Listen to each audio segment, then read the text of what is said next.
भाई सूर्य जी कहते हैं, शौनक जी, सती को मन में संदेह हो गया, सो सीता का रूप धारण कर लिया और दंडकारण्य में पहुंच गई।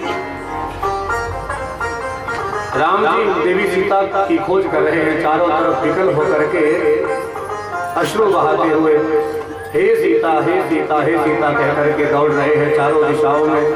वृक्षों से पूछ रहे हैं, सूर्य चंद्रमा से पूछ रहे हैं, हमारी पत्नी देवी सीता कहाँ चली गई, क्या तुमने तो कहीं नहीं देखी।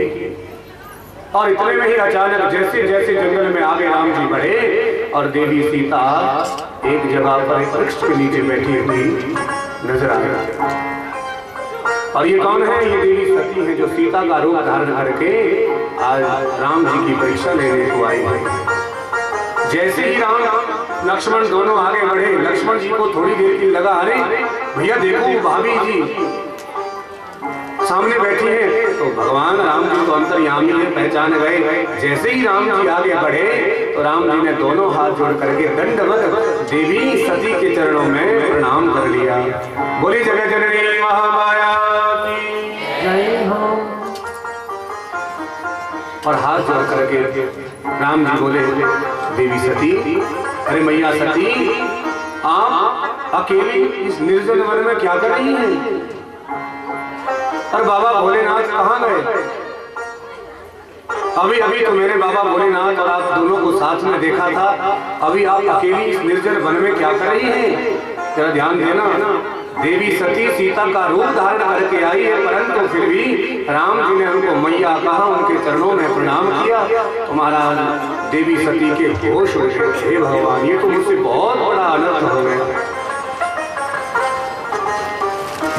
अब तो सती को बहुत शर्म महसूस होने लगी और तुरंत वहां से अदृश्य होकर के जैसे ही बाबा भोलेनाथ के पास में पहुंची, बाबा भोलेनाथ बरगद के वृक्ष के नीचे विश्राम कर रहे थे। बाबा भोलेनाथ अंतर्यामी है, त्रिकालदर्शी है, सब देख लिया। अरे मेरी पत्नी देवी सती ने सीता का रूप धारण किया और सीता को तो मैं अपनी माँ मानता हूँ। क्यों? क्योंकि भगवान राम मेरे इष्ट देव है। और उसी समय भगवान भोलेनाथ ने मन से देवी सती का त्याग कर दिया। बोली भक्तवत्सल भगवान की जय हो। देवी सती जैसे ही बाबा भोलेनाथ के पास में पहुंची, बाबा भोलेनाथ बोले, देवी सती क्या परीक्षा ली? क्या पता लगा वो कौन है? तुम्हारा देवी सती का मुखमंडल एकदम मुरझाया हुआ और भगवान भोलेनाथ से कुछ बोल नहीं पाई। बहुत पूछने पर बोली, प्रभु मैंने उनकी कोई परीक्षा नहीं ली। अरे वो तो भगवान है, आपके आराध्य हैं, तो मुझे लगा क्यों ना मैं भी उनको प्रणाम करूं। और महाराज मैं तो केवल उनको प्रणाम करने ही गई थी। जो प्रणाम आपने दूर से किया वही प्रणाम मैंने उन भगवान राम को उनके पास में जाकर के किया। केवल अंतर इतना है। इसी प्रभु मैंने उनकी कोई परीक्षा नहीं ली। परंतु बाबा भोलेनाथ को सर्वदर्शी है, समझ गए। दोनों वृषभ पर आरूढ़ होकर के बाबा भोलेनाथ और देवी सती कैलाशधाम पहुंचे। परंतु बाबा भोलेनाथ जैसे ही समाधि में बैठे, लगी समाधि संवत 87। रामचरितमानस में लिखा है 87,000 वर्षों तक भगवान भोलेनाथ समाधि में बैठे। 87,000 वर्ष। क्यों? क्योंकि देवी सती का मन से त्याग कर दिया था और देवी सती भी जान गई कि बाबा भोलेनाथ अब मुझे स्वीकार करने वाले हैं नहीं। तो बाबा के समाधि में बैठने पर देवी सती ने खूब भगवान भोलेनाथ की नित्य प्रति सेवा की। देखिए, मन से किसी वस्तु का यदि कभी त्याग कर दिया जाए ना, तो फिर जीवन में उसको अपनाना बहुत मुश्किल है। क्योंकि मन ही मुक्ति और आसक्ति का कारण है। हमने पहले भी कहा था, मन इंद्रियों का देवता है, अधिष्ठाता है। आज बाबा भोलेनाथ ने मन से देवी सती का त्याग कर लिया और 87,000 वर्ष समाधि में बैठ करके भगवान लक्ष्मी नारायण का ध्यान किया। वो लक्ष्मी नारायण भगवान की जय हो। देवी सती खूब उनकी सेवा करती रही। और एक समय ऐसा आया जब राम राम राम राम करते करते बाबा भोलेनाथ ने अपनी समाधि त्यागी, तो देवी सती को लगा कि आज बाबा भोलेनाथ समाधि से उठ गए हैं। तो देवी सती ने उनसे क्षमा मांगी, बार बार क्षमा मांगी। बाबा भोलेनाथ ने कहा, देवी हमने आपने हमारा कोई अपराध ही नहीं किया, तो हम आपको क्षमा क्यों करें? आपको जो ठीक लगा आपने वो किया, इसलिए देवी हम आपसे रुष्ट नहीं हैं, आपसे नाराज नहीं हैं। हम तो समाधि में बैठ कर के अपने इष्ट देव का ही ध्यान कर रहे थे। अब एक समय की बात, भगवान भोलेनाथ के जो ससुर जी है, कौन, जिनका नाम दक्ष दक्ष है। तो दक्ष महाराज ने प्रयागराज में बहुत बड़ा यज्ञ किया, इतना बड़ा यज्ञ किया कि विधाता ब्रह्मा जी ने उस यज्ञ की रचना देख करके, स्वरूप देख करके आज प्रजापति को, दक्ष को प्रजापति का अधिकार दे दिया। मतलब संसार के समस्त राजाओं का एक अधिनायक, एक सबसे बड़ा राजा। सभी देवताओं को उसमें बुलाया गया, भगवान शंकर भी गए, भगवान ब्रह्मा विष्णु भी गए, देवी सती नहीं गई। और महाराज जैसे ही यज्ञ प्रारंभ हुआ तो एक बहुत बड़ा मंच बनवाया गया, और उस मंच में सबसे बड़ा आसन दक्ष प्रजापति के लिए बैठने के लिए बनवाया गया। और अब क्या हुआ, जैसे ही दक्ष प्रजापति को प्रजापति का अधिकार दिया, तो चारों तरफ से जिंदाबाद जिंदाबाद के नारों से सबने खूब उनका स्वागत किया। तब तो दक्ष के मन में अभिमान आ गया। देखिए, सत्ता का अभिमान बहुत बड़ा होता है, और हमारा तो ये मानना है कि ऊंचाई पर पहुंचना आसान है, परंतु ऊंचाई पर पहुंच करके वहां पर खड़ा रहना ये बहुत बड़ी बात है। चढ़ना कठिन नहीं है, परंतु वहां पर फिर खड़े रहना, उस पद का योगक्षेम करना, निर्वहन करना बहुत बड़ी बात है। पद की गरिमा को बनाए रखना बहुत बड़ा विषय है। तो जैसे ही चारों तरफ से सत्ता के अभिमान में जय जयकार की ध्वनियां दक्ष को सुनाई दी, तो महाराज गर्वेण तुंग शिरः, जैसे ऊंट मुंह उठा करके चलता है ना, वैसे ही दक्ष प्रजापति भी चलने लगा। और जैसे ही मंच पर प्रजापति पहुंचे, तो नजर जैसे सामने घुमाई तो महाराज हजारों देवता, यक्ष, गंधर्व, ऋषि मुनि उनकी जय जयकार कर रहे हैं, और सब उनके स्वागत में खड़े हो गए। जैसे सभा का स्वरूप होता है, एक नियम होता है। तब तो दक्ष को और भी अच्छा लगा, भाई इतना मेरा सभी मान सम्मान कर रहे हैं। लेकिन जैसे ही चारों तरफ दृष्टि घुमाई, तो उसी सभा में दक्ष प्रजापति को 3 लोग बैठे हुए नजर आए। बोली भक्तवत्सल भगवान की जय हो। और ये कौन कौन से लोग हैं जो बैठे हुए नजर आए? एक ब्रह्मा जी हैं, एक विष्णु जी हैं, और एक भगवान शंकर, तो 3 देव हैं। अब तो महाराज दक्ष प्रजापति को बड़ा क्रोध आया, और सबसे पहले मंच पर भाषण देना प्रारंभ कर दिया, और जोर से बोल पड़े, भाई सुनो सुनो सभासदों, एक बहुत आवश्यक विशेष सूचना देनी है। अब सब हैरान हो गए, भाई क्या बात हो गई होगी, लगता है दक्ष को क्रोध आ गया है। क्योंकि सभा का स्वरूप होता है, जब कहीं मान लीजिए जैसे आज हमारे मुख्यमंत्री जी यहाँ से गए सभा संबोधित करने के लिए, तो सभा का स्वरूप होता है सबसे पहले जो हमारे स्थानीय विधायक होते हैं वो कहते हैं, उसके बाद जो कोई और बड़े नेता होते हैं वो कहते हैं, तो सबसे अंतिम में मुख्यमंत्री जी का भाषण होता है। सभा का स्वरूप होता है, परंपरा होती है। परंतु जब मंच पर पहुंचते ही दक्ष ने ये कह दिया, भाई सुनो सुनो, एक बड़ी विशेष बात कहनी है। तो सब लोगों ने सोचा कुछ गड़बड़ है, अरे मुख्यमंत्री सबसे पहले ही भाषण देने लगे, इसका मतलब जरूर कोई गड़बड़ है। सारे सभा के सदस्य एकदम मौन खड़े होकर के रह गए। तो दक्ष प्रजापति कहता है, भाई देखो मुझे बहुत अच्छा लग रहा है कि सभी हमारे मान सम्मान में खड़े हैं, जय जयकार के नारे लगा रहे हैं, परंतु इस सभा में कुछ ऐसे लोग निर्लज बैठे हैं जिनको मान सम्मान का पता ही नहीं है। तो फिर मन में ध्यान आया, भाई ब्रह्मा जी बैठे हैं तो ब्रह्मा जी को क्या कहूँ, क्योंकि ये तो मेरे पिताजी लगते हैं। ब्रह्मा जी के पुत्र हैं महाराज दक्ष, और इन्होंने ही तो मुझे प्रजापति का पद प्रदान किया है, इसलिए इनके विषय में कहना ठीक नहीं होगा। फिर ध्यान विष्णु भगवान पर गया तो मन में विचार आया, अरे भगवान विष्णु तो मेरे दादाजी लगते हैं, क्योंकि ब्रह्मा जी नारायण के ही उधर से प्रकट हुए हैं, नाभि में से कमल प्रकट हुआ और उसके ऊपर ब्रह्मा जी प्रकट हुए। तो दक्ष मेरे पिता है और नारायण मेरे दादाजी हैं, तो इसलिए ये आवश्यक नहीं कि घर में जब बेटा आए तो अब पिताजी और दादाजी उसके स्वागत के लिए खड़े हो जाएं, तो ये कोई नियम नहीं बनता है। तो उन दोनों को तो दक्ष ने अपने मन में ही क्षमा कर दिया, भाई कोई बात नहीं, ये खड़े नहीं हुए। परंतु जैसे ही नजर भगवान भोलेनाथ पर गई तो महाराज भोलेनाथ को देख करके क्रोध आ गया और जोर से बोल पड़े, भाई सुनो सुनो सभासदों, अयं तो लोकपालानाय शब्दो निरपत्रपः गृहीत्वा मृगशावक्षा पाणि मरकटलोचनः। अरे एक सभा में ऐसा निर्लज्ज व्यक्ति बैठा है जिसको इतना भी ज्ञान नहीं कि सभा में कैसे बैठा जाता है और कैसे दूसरों का सम्मान किया जाता है। बहुत ही निर्लज्ज व्यक्ति है ये।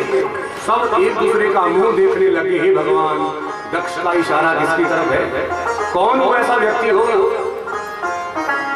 तो जैसे सब एक दूसरे का मुंह देखने लगे तो दक्ष ने जोर से कह दिया, अरे भाई ये एक दूसरे का मुंह क्या देख रहे हो, तुम्हें ये शंकर दिखाई नहीं देता। जहां शंकर का नाम लिया सबकी आंखें फटी की फटी रह गई, मुंह खुला का खुला रह गए। भगवान, अरे हमारे महाराज प्रजापति दक्ष भगवान शंकर पर आरोप लगा रहे हैं। तो प्रजापति कहता है, अयं तो लोकपालानां, अरे ये तो हम जैसे लोकपालों की कीर्ति को धूमिल करने वाला है, इसे मान सम्मान का क्या पता है, क्योंकि ये तो शमशान में रहता है और वस्त्र भी ठीक से नहीं पहनना जानता, और शमशान की भस्म अपने देह पर लगा रखता है, सांप और बिच्छू गले में धारण करके रखता है। इसलिए इसको क्या पता कि समाज में कैसे रहा जाता है, कैसे दूसरों को मान सम्मान दिया जाता है, इसे तो कुछ भी ज्ञान नहीं। प्रेत आवासेषु घोरेषु, प्रेतों के साथ रहता है। महाराज ध्यान दीजिए, सूजी कह रहे हैं, शौनक जी दक्ष प्रजापति ने ढेर सारी गालियां भगवान शंकर को दे दी, लेकिन भगवान शंकर ने कुछ नहीं कहा। बाबा तो भोले हैं, उनका नाम ही भोलेनाथ है। भगवान शंकर मौन रहे। तो सभा में से किसी एक आधे व्यक्ति ने पूछा, अरे भैया यदि अपने दामाद में इतने दोष नजर आ रहे हैं तो विवाह से पहले तुम्हारी आंखें फूट गई थी, जब अपनी बेटी का विवाह इनसे किया तो उस समय अंधे हो गए थे क्या? भाई जब कन्या का विवाह किया जाता है तो सब कुछ देख किया जाता है, कैसा खानदान है, कैसा लड़का है, माँ बाप क्या करते हैं, बेटा कितना पढ़ा लिखा है, सब निरीक्षण और परीक्षण करने के बाद ही तो विवाह होते हैं। जबकि आपने अपनी पुत्री का पाणी ग्रहण संस्कार किया है, वैदिक परंपराओं से विवाह किया है, तो क्या उस समय तुम्हारी आंखें फूट गई थी भला? प्रजापति बोला, ये तुमने बिल्कुल ठीक कहा। अरे भैया मैं तो पहले से ही ये नहीं चाहता था कि अपनी सर्वांग सुंदरी कन्या, मृगनयनी कन्या देवी सती का विवाह इस बंदर की आंख वाले शंकर से करूं। कहां तो मेरी मृगनयनी कन्या देवी सती और कहां ये बंदर की आंख वाला शंकर। अरे मैं तो स्वप्न में भी ये नहीं सोच सकता था कि अपनी बेटी का विवाह इससे करूं, परंतु वो मेरी पुत्री सती और मेरे पिता ब्रह्मा जी नहीं माने, तो उनका मान रखने के लिए मैंने अपनी बेटी का विवाह इस शंकर के साथ करवा दिया। बोली भक्तवत्सल भगवान की जय हो। अब तुम्हारा प्रजापति दक्ष अभिमान में भगवान शंकर को गालियां देते गए परंतु भगवान ने फिर भी कुछ नहीं कहा। तो भगवान शंकर के गण सभी सभा में बैठे हैं। तो भगवान शंकर के जो मुख्य गण हैं नंदी जी महाराज, उनको क्रोध आ गया और अपने आसन से उठे और उठ करके प्रजापति दक्ष को श्राप दे डाला। बोले, अरे प्रजापति दक्ष, तुम कब से बकबक किए जा रहे हो और भगवान शंकर पर तुम इतने इल्जाम लगा रहे हो, इतना उन पर कुठाराघात कर रहे हो, इसलिए जाओ मैं तुमको श्राप देता हूँ। तुम जिस वाणी से भगवान शंकर पर आरोप लगा रहे हो, तुमको बकरे का मुख लग जाएगा। कब से तुम बकबक किए जा रहे हो। और देखिए सूर्य जी कहते हैं, शौनक जी, जहां पर स्वामी का कोई अपमान करे, स्वामी की निंदा करे, मालिक की निंदा करे, तो सेवक का ये परम कर्तव्य बनता है, यदि क्षमता है तो गाली देने वाले व्यक्ति का मुंह बंद कर ले। यदि क्षमता नहीं है तो कानों में उंगलियां डाल करके वहां से चला जाए, भाग जाए, परंतु कभी भी स्वामी का अपमान सेवक को सहन नहीं करना चाहिए। और यही इसी नीति का प्रयोग नंदी जी ने के शास्त्र कहते हैं, हरि हरि निंदा सुने जो काना, हरि हरि निंदा सुने जो काना, हरि हरि निंदा सुने जो काना, हरि हरि निंदा सुने जो काना, हरि हरि निंदा सुने जो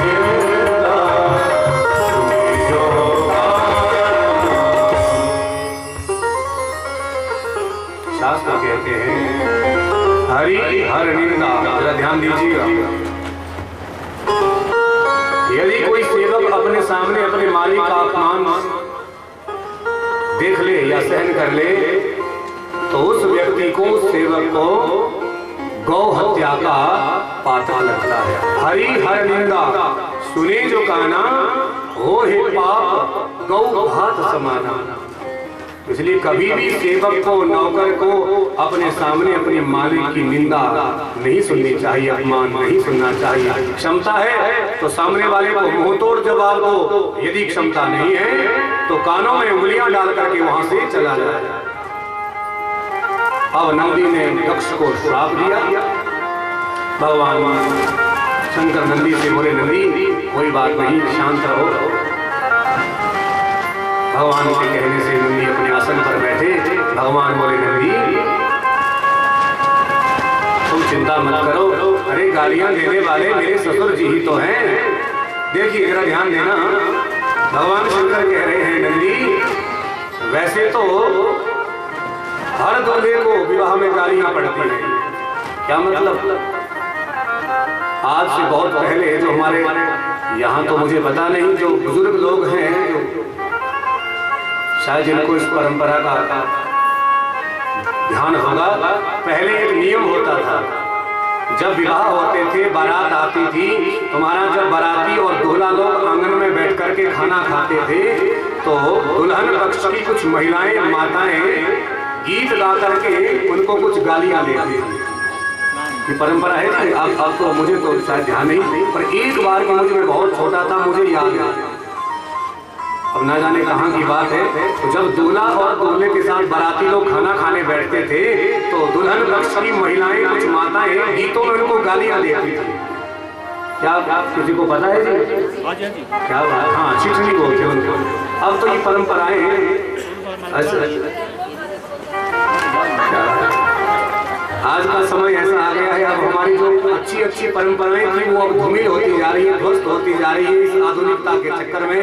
परंतु कुछ ऐसी परंपराएं थी जो अच्छी लगती थी। तो भगवान शंकर भी कह रहे हैं, नंदी वैसे तो सभी दूल्हों को विवाह में गालियां मिलती है, अंतर केवल इतना है अन्य दूल्हों को विवाह के मंडप में गालियां मिलती है और मुझे मेरे स्वामी, मेरे जो ससुर जी हैं वो विवाह के बाद गालियां दे रहे हैं। बस यही अंतर है, बाकी कोई अंतर नहीं। गाली देने वाले हैं तो मेरे ससुर जी ही। जैसे तैसे भगवान ने नंदी का क्रोध शांत किया। नंदी अपने आसन पर बैठा। तो इतने में ही क्या हुआ महाराज, जो यज्ञ के आचार्य थे, बड़ी सुंदर यज्ञ की वहां पर व्यवस्था की गई थी। तो यज्ञ के आचार्य, जैसे यहाँ पर यज्ञ चल रहा है, तो हमारे यज्ञ के जो आचार्य हैं शास्त्री सेवानिवृत्त टेकचंद शर्मा जी, जिनकी अध्यक्षता में पूरा कार्यक्रम संपन्न होने जा रहा है। तो प्रधानाचार्य की भूमिका यज्ञ में बहुत बड़ी होती है। प्रधानाचार्य जो निर्णय, जो निर्देश दे दे, वो सभी ब्राह्मणों को उसका पालन करना पड़ता है। ये होता है यज्ञ आचार्य। तो उस यज्ञ के जो आचार्य थे भृगु जी महाराज, भृगु को क्रोध आ गया। लंबी लंबी बहुत बड़ी बड़ी दाढ़ी थी, बहुत ज्ञानी थे, ज्ञान का अभिमान था। सो भृगु जी महाराज अपने आसन से उठे और नंदी के लिए श्राप दे दिया। अरे नंदी, ये ससुर दामाद के बीच का मामला है, तुम बीच में क्यों पड़े? तुमने महाराज दक्ष को श्राप क्यों दिया? जाओ, मैं तुमको श्राप देता हूँ, तुम जितने भी शिव के गण हैं, भक्त हैं, वो सब पाखंडी हो जाए। बोली शंकर भगवान की जय हो। अब नंदी को जैसे ही श्राप दिया तो नंदी को फिर क्रोध आ गया। नंदी से सहन नहीं हुआ। देखिए, अच्छी कोई बुरी बात कह देना तो उसको सहन करना बहुत बड़ा पाप है। तो नंदी को लगा ये बात कुछ ठीक नहीं हुई, तो नंदी अपने आसन से फिर खड़ा हुआ और महाराज यज्ञ आचार्य भृगु जी को श्राप दे डाला। अरे ब्राह्मण, तू मुझे क्या श्राप देगा? मैं तुझे श्राप देता हूँ, तुम जैसे ब्राह्मण भिखमंगे चाटुकार हो जाए। अब भगवान शंकर को लगा, हे भगवान, ये क्या हो रहा है? ये स्वागत सभा हो रही है या श्राप सभा हो रही है? यहाँ पर तो एक के बाद एक श्राप दिए जा रहे हैं। इसलिए भगवान को लगा, भाई ऐसी जगह में रहना ही ठीक नहीं जहाँ पर किसी का अपमान हो, लड़ाई झगड़ा हो। तो भगवान शंकर ने सभी गणों को शांत किया और महाराज अपने गणों को लेकर के वापिस अपने कैलाश पर पहुंच गए। बोली शंकर भगवान की जय हो। शंकर भगवान कैलाश पर पहुंचे और देवी सती ने विधिवत उनकी पूजा की, उनकी स्तुति की और बाबा भोलेनाथ के चरणों में प्रणाम किया। आइए हम और आप देवी सती के शब्दों में बाबा भोलेनाथ के चरणों में प्रणाम करें। उसके बाद शेष कथा की चर्चा आगे करेंगे। तो आइए सभी बड़े भाव से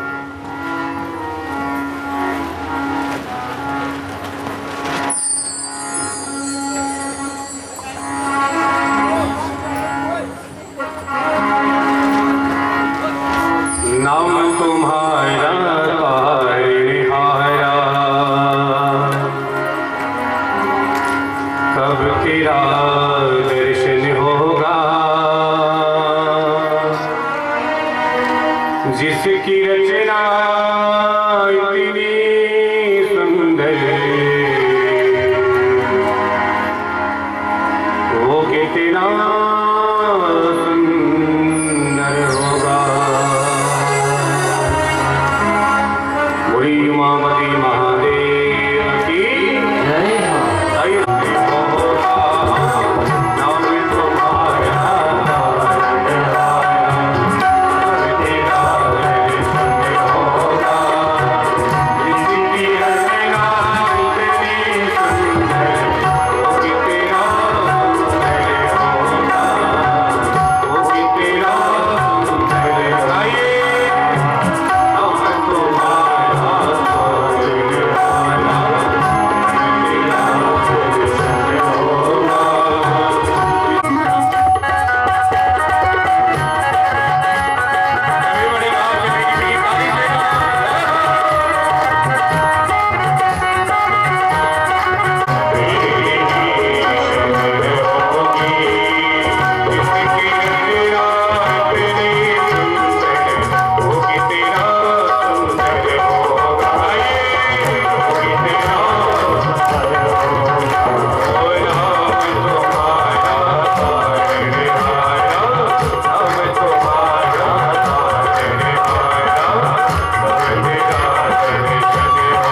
और यज्ञ में संसार के 33 करोड़ देवताओं को आवाहन किया, सबको निमंत्रण पत्र भेजे।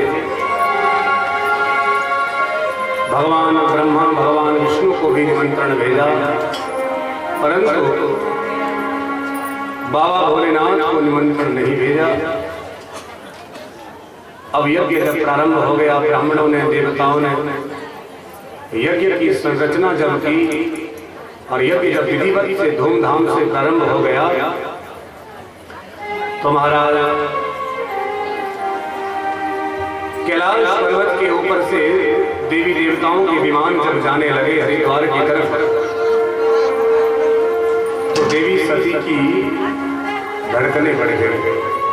देवी सती को मन में लगा है भगवान ना जाने आज क्या ऐसा बड़ा उत्सव है, सुबह से देख रही हूँ ये देवताओं के विमान ना जाने हरिद्वार की तरफ कहाँ जा रहे हैं। दोपहर हो गए, सिलसिला चलता रहा, देवता लोग निकल करके विमानों में जाने लगे।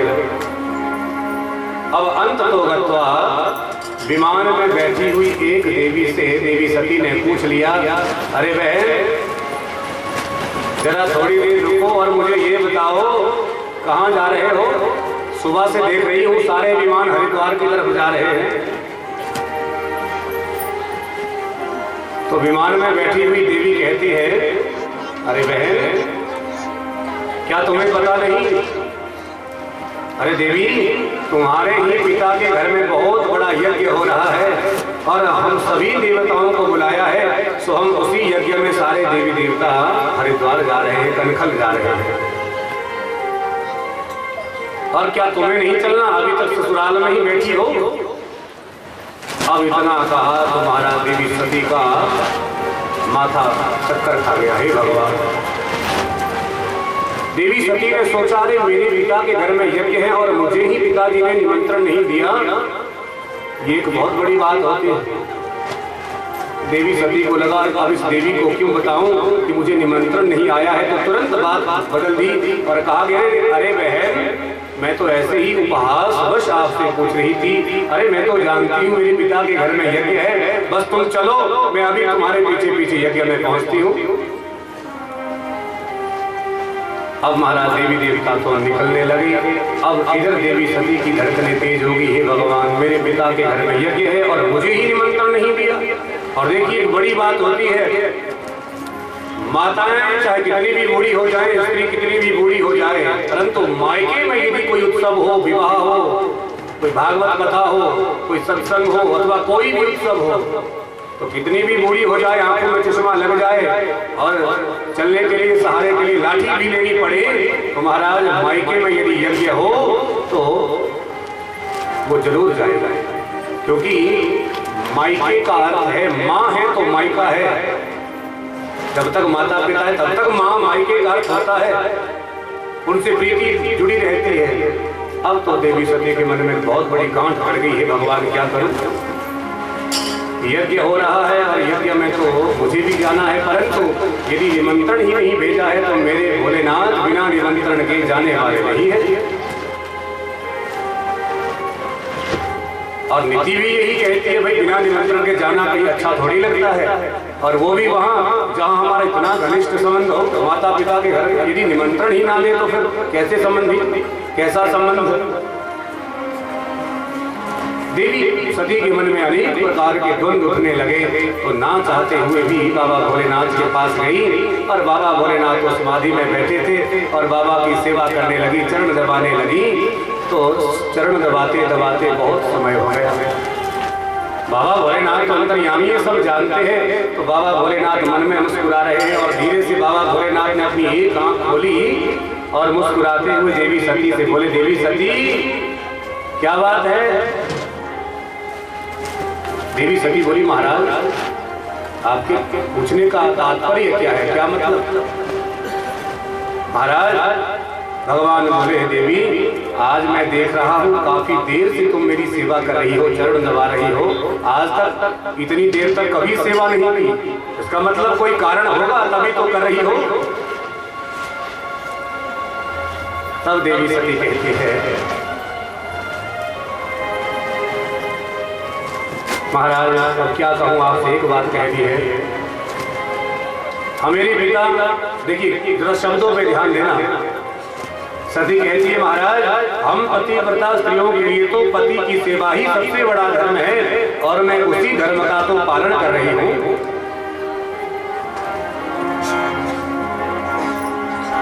विमान का प्रसंग आया है तो देवता लोग भी हरिद्वार की तरफ जाने लगे, तो हमारे कथा से भी श्रोता उठ करके जाने लगे, भाई विमान जा रहा है। चल पड़ा जी विमान।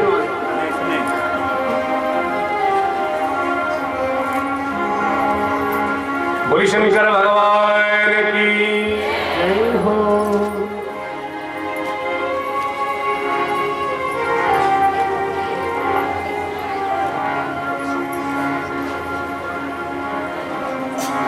एक ही धरे में एक व्रत ने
पति की सेवा करना ही हमारा परम धर्म है।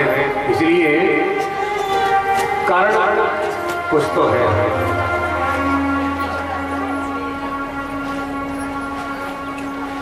आपको भी जहाज देखना है जी? अच्छी बात है, ये सौभाग्य है जो जिन्होंने आज तक हेलीकॉप्टर नहीं देखा तो ये भी एक बहाने से आज हेलीकॉप्टर तो देख लेंगे। परंतु ये हेलीकॉप्टर कुछ देने वाला नहीं है, मानवों का कल्याण तो ये कथा ही करेगी। और जहाँ पर कथा सुनने के बाद जो प्रसाद मिलेगा वही कल्याण करेगा। ये देने वाले कुछ है नहीं, ये तो बस उसी के लिए आते हैं। लगा दो फिर कोई पूछता नहीं, पक्की बात है।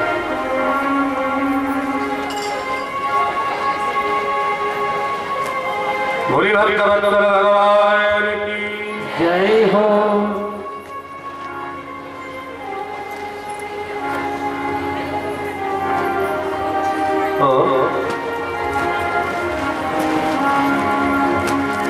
देखिए सती के शब्दों पर ध्यान दीजिए। सती क्या कहती है बाबा भोलेनाथ से? भोलेनाथ बोले देवी हम जानते हैं आपके मन में कोई बात है, आप उसे कह डालो, क्या बात है? देवी सती कहती है प्रजापते श्वशुरस्य सांप्रतं निर्यापितो यज्ञमहोत्सवा किल वयं च तत्र विश्रामवामते यतेर्तितामि विभुधा व्रजन्ति प्रजापते श्वशुरस्य सांप्रतं। बड़ी सुंदर बात कहती है देवी सती भोलेनाथ से, बाबा आपसे एक बात कहनी है। बाबा बोले कहो देवी क्या बात है? सती बोली महाराज प्रजापति श्वशुरस्य सांप्रतं। जरा ध्यान दीजिएगा सती की शब्दावली पर। सती मैया कहती है बाबा स्वामी आपके जो ससुर जी है कौन? प्रजापति दक्ष, उनके घर में बहुत बड़ा यज्ञ हो रहा है। प्रजापति